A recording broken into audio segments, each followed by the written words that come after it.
Hello and welcome to Wine Glove Reviews. In this video, we're taking a look at a couple of different pocket journals. These are, and I may mispronounce the name, but these are Rhodia, R-H-O-D-I-A, Rhodia journals, and we're going to look at three different ones. This is the Rhodia Webbook, the Rhodia Unlimited, and this is the Rhodiarama. That's what it was advertised as. And this is a hardcover version, and they're two softcover versions. And these are all intended as pocket journals. And as you can see, they're all in about the same size range, about 5.5 inches by a little bit more than 3. This one, this softcover one, is a little bit bigger at about 5 3/4, and it's wider at 4 inches.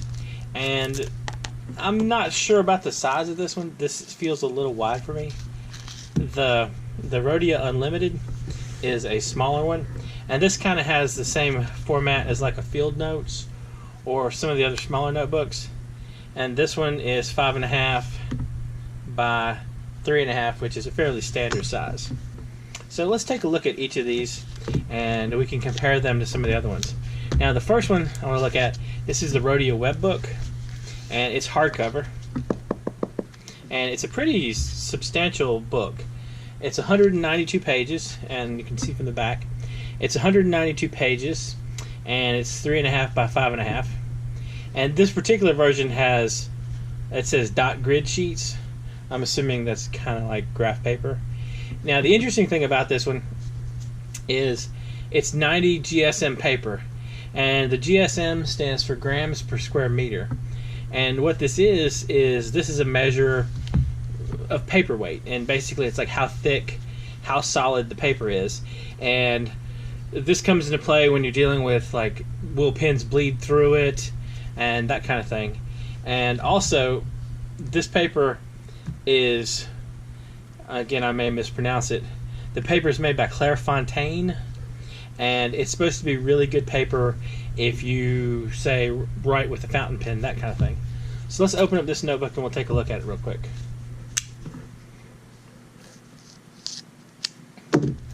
And see what it looks like inside. Alright, so just like moleskin journals and that kind of thing, it has an elastic band to keep it closed. And get rid of this.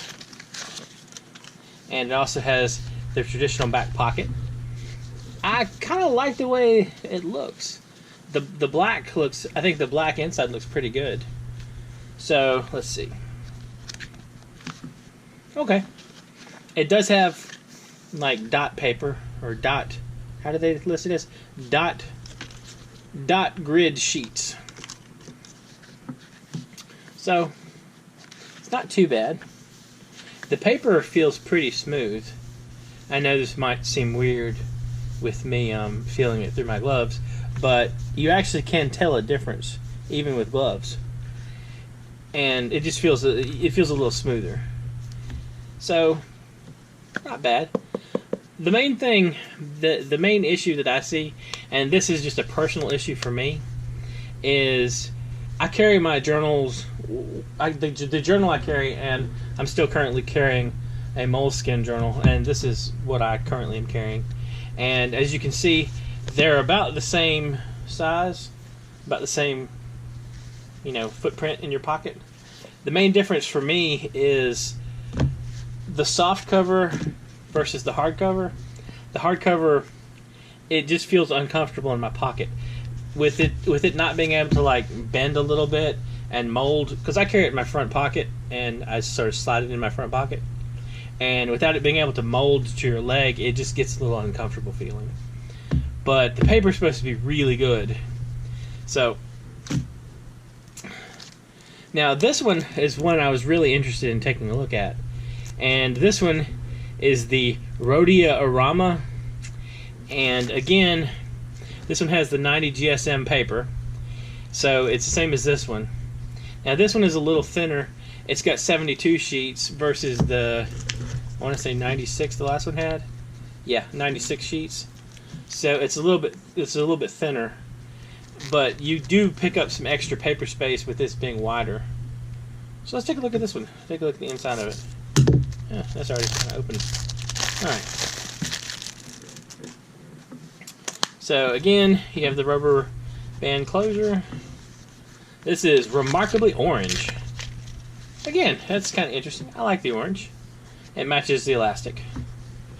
And we have a, I'm assuming that's the inspection thing. And you have the bookmark. Again, it's not bad looking. This one is much more flexible. My only concern is it's a little big to shove in your pocket. And the issue I have is if you're gonna be carrying a journal not in your pocket, like if you're gonna be carrying it in a bag or a backpack or a purse or whatever, then you might as well opt for a hardcover if you think you'll never carry it in your pocket. And again, I don't know. It's going to be this. This is not a lot bigger than this one, but you can see it has a little bit extra sticking off. So it might be getting to the point where it's a little big. For me, this little journal bundle thing with the moleskin tool belt on it, it's about the same footprint as my cell phone, and I can just sort of slide them both in the same pocket, and so let's see. The last one is the Rhodia Unlimited, and this particular one, it's got 60 sheets, and that works out to 120 pages, and it's the standard format like you'd expect from a lot of the smaller journals. Like here's one of the Clairefontaine, just the stapled journals. Like this is very close to the Clairefontaine version of Field Notes, and they're about the same size, about the same number of pages, same footprint. It's just you have a little bit better cover, and you have a more rugged cover, and you have the elastic here. And the other thing is the paper quality for this one is not quite as good. It's 80 GSM, which is lighter paper. It's not as light as the paper you get with the moleskin. The moleskin journals, let me grab one. Moleskin journals, as near as I can figure from what I've been able to find out online, this is 70 GSM, so the paper's a little bit lighter.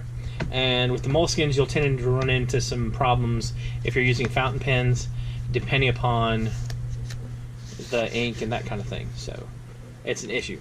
Now, again, this one, let's take a look. This one does not have the little foldery thing in the back, and this is very much formatted for like a daily log. You have an obvious title and this, and also, I don't know if you can notice right here, if you can see it, but these pages are perforated, so you can pull out the tear out the pages if you need to, which is an interesting option. I know that some journals have usually like the back couple of pages you can pull out, you can tear out, but this one has all the pages you can tear out.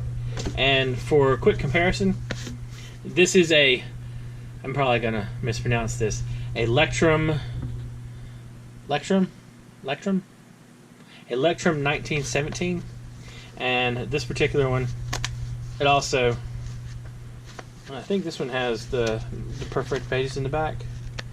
Does it? Yeah, I think, yeah. It's got some perforated pages in the back.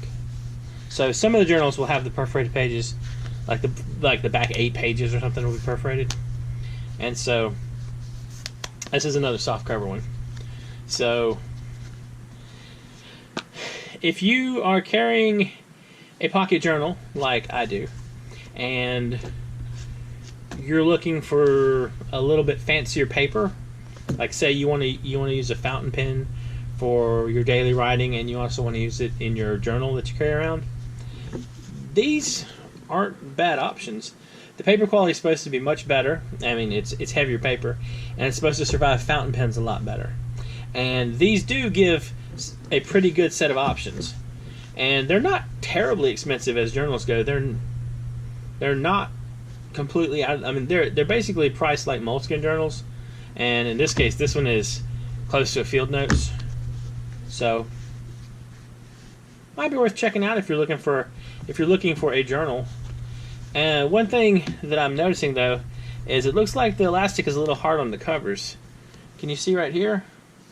There's a little groove in the top from the elastic, and that's where the elastic sits. So I don't know. Maybe the cover needs to be a teeny bit tougher. Anyway, I'll include links in the description if you want to check out any of these and see what you think. If you have any questions, or if you have any suggestions, or if you've tried these out and you love or hate them, please let me know in the comments. And if you've enjoyed this video, please like and subscribe. And I hope you all have an excellent day.